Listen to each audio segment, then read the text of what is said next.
Now, they're small, smokeless and easy to hide. But nicotine pouches, or snus, they're spreading fast throughout Irish schools, prompting calls for urgent regulation. Joining us now to discuss the issue is Social Democrats TD Jennifer Whitmore, journalist with the Irish Times Ella Sloane, and joining us online Dr Doireann O'Leary. Good morning to you all. Doireann, thank you so much for joining us. We'll come to you very shortly.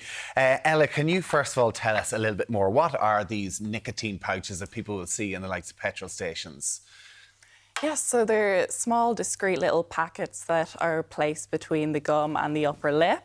And they contain nicotine and other flavourings. So you often get like spearmint, coffee, licorice is particularly popular in Sweden. And basically it's just a way that people are getting their hit of nicotine. Oh God, it smells quite a lot. Strong. And it's really soft, so it's not, I thought they might be plasticky or something like that. It's really, really soft. We're hearing snus and nicotine pouches. Is there a difference between the two? Yes, so the terms are often used interchangeably, but snus is actually illegal here in Ireland. It contains tobacco, and nicotine pouches are what we're seeing in schools and around. Okay. Now, I know these are massive around like Premier League football, and I think it's massive up in the Nordic countries as well. But you wrote an article at the weekend talking about how this is becoming epidemic levels in schools as well. Yes, so I spoke to Paul Crone, who is the director of the National Association of Principals and Deputy Principals, and he's saying he's seen basically all schools have this issue in them and students are using them, and it's their first introduction to nicotine. So it's really becoming an issue there because it's so discreet as well that teachers can't really tell when students are using them. They're just seeing evidence of it in the corridors, seeing little pouches littered around. But unlike the vapes or, you know, a regular cigarette. So what do they get from this now? Just because obviously smoking, you're inhaling. Like, is it a nicotine buzz? What is it that they get from using these pouches? What's the benefit to the people using it? Yeah, so the perception among people that use it, I guess, is that it gives them, you know, higher concentration, this kind of thing, that nicotine buzz, basically. Okay. Oh, yeah. Right, OK, I didn't... Right, Doireann's with us. Dr Doireann, thank you so much for joining us this morning. So, are these, we all know the effects that cigarettes and how dangerous cigarettes are. We're now looking at vapes. Are these dangerous for people? Oh, absolutely, they are. You know, they give that nicotine buzz, you know, in the acute phase, and the nicotine in these nicotine pouches it gives a really short, sharp burst. So there's very high peaks and troughs of nicotine. So you get that nicotine hit. And you get that withdrawal very quickly as well. So then you get those withdrawal symptoms, and that triggers, you know, the user to go back and look to use them again. So they're extremely addictive. That's the thing about these, and they're very appealing to, you know, to young people. You know, as your other contributor just said, you know, they can be hidden from adults and teachers. Teenagers are saying that they help them with the study or with, you know, training and concentration. They help, you know, they're being used, you know, instead of like pre-drinks, you know, to go out, they can be used in places where vapes and cigarettes aren't allowed. So teenagers, they're really being marketed heavily at teenagers. Now, when you go on to TikTok, there are, you know, tips and tricks about how to heighten your nicotine buzz, you know, by having it with a cup of coffee. And I won't go into any others. I don't want to share these tips. But Doireann, I'm just wondering, right, OK, the nicotine buzz, but, you know, you're not smoking them into your lungs. Like, are they carcinogenic? Like, what are the actual adverse health effects? Sure. So yeah, they're not going into your lungs, but you're absorbing the nicotine through your buccal mucosa. That is, you know, your gums essentially, which is a place that is highly absorbent. So it's going straight into the bloodstream. And, you know, the acute effects of nicotine. So it constricts your blood vessels. It causes your heart to race, causes high blood pressure. In the long term can increase risk of heart disease. It can have an effect on mood, behavior. You know, in the short term, you're getting that hit, but in the long term, because it's triggering your dopamine system, and you're getting that reward system, the motivation and the concentration, but that dopamine system, like in all addictions, will burn itself out. So in the long term can contribute to anxiety, depression, low mood, and, you know, the anxiety, depression, irritability, the tremors, the nervousness that goes from acute nicotine withdrawal withdrawal as well. You know, in the long term as well, you know, nicotine is associated with increased risk of mouth cancers, leukoplakia, that's another a pre-cancer of the mouth, and, you know, can cause bad breath, interferes with your glucose metabolism. And I will say as well, you know, when we're talking to young people, they don't care about, you know, heart disease or glucose metabolism. But, you know, another big trend amongst young people at the moment is skincare, and the girls are all into skin and doing a 9-step skincare routine. Nicotine will ruin your skin because of that. Blood, the vasoconstriction, the blood vessels constrict, the nutrients can't get to your skin will be predisposed to premature aging, dullness, fine lines and wrinkles. And then for the boys at sports,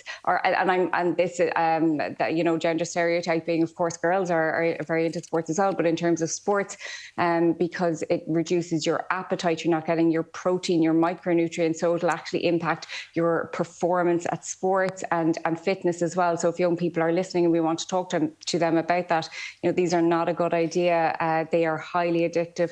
You talk to anybody who's addicted, they don't want to be addicted to nicotine, you know. Jennifer, you have 4 kids. Is this something you've come across? It is, unfortunately. I can say it now because he's in school at the moment, but I caught my teenager using it, and they're really, really hard to see. I thought his lip looked a little bit swollen, and I said, what's wrong with you? And it turned out that he was using one of these. They were in front of you? Yeah. So no fear whatsoever? Well, they're just so hard to see. I mean, they use them in school in front of the teachers, and the teachers can't see them. So this is a really big problem, and it's probably a year and a half since I first raised this with the Minister for Health, and I asked, you know, are you aware of these? Because I'd never heard of them before, and I asked, like, what regulations, you know, what are you know, can we restrict them to teenagers, to children?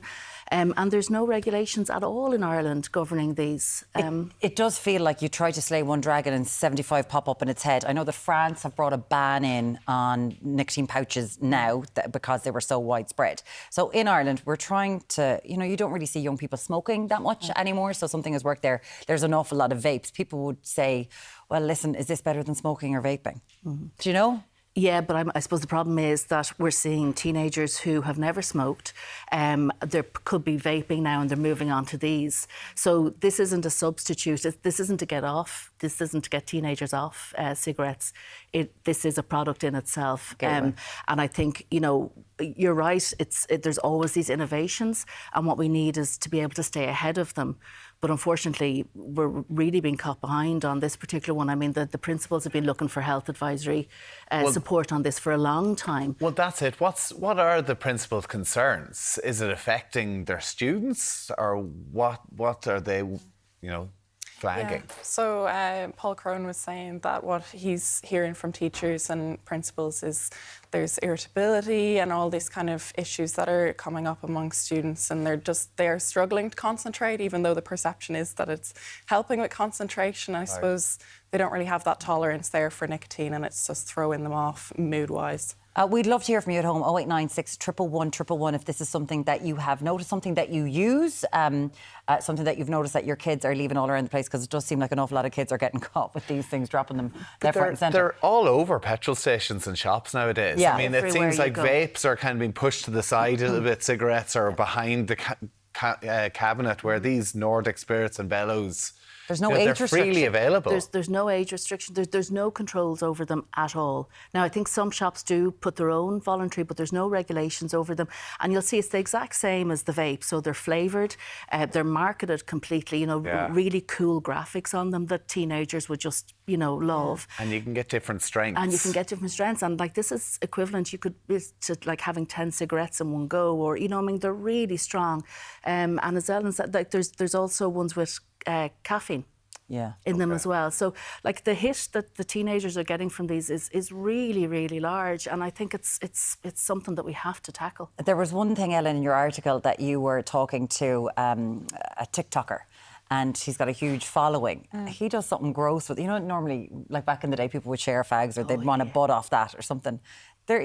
what did they do? Himself and his girlfriend? Yeah, so there's trends around this. Yeah, so he's created this video trend, dubbed it the 2-dot swap. And as you were saying, you know, there's different strengths, and these are denoted by the dots that are on the packaging. So, you know, 1 dot would be a lower strength, 4 would be higher, and yeah, just basically like passing a partially used pouch. There's Couples romance. are passing between them, and then hashtag 2-dot swap, and this has become a trend on TikTok now. Show me you love me. Can I have your chewing gum? Can I? Wow. Listen, they are everywhere. We're seeing it. We'd love to hear from you. Do you use these pouches yourself? Have you caught your kids using them? 0896 111 111. Do get in touch with us this morning, because it's something that just seems to be growing. As you said, there's no legislation. Any sign of anything coming through? No, so what I'm hoping is actually that when the vaping legislation in relation to flavours, I certainly will be putting forward amendments to try and include this as well, but I'm hoping the government will... To ban for under 18s. Well, exactly. When do you hope the vaping legislation will go through? Because obviously you're very much behind on the schedule. Absolutely, yeah. So look, I mean, we were hoping that this will be in place before the end of the last term. This seems to be quite slow, so we're hoping government will rush it through.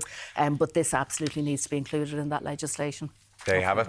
Get in touch with us. Thank you for that. Ella Sloane from the Irish Times, Jennifer Whitmore from the Social Democrats, thank you so much for joining us. And Dr Doireann O'Leary, thank you for joining us online as well.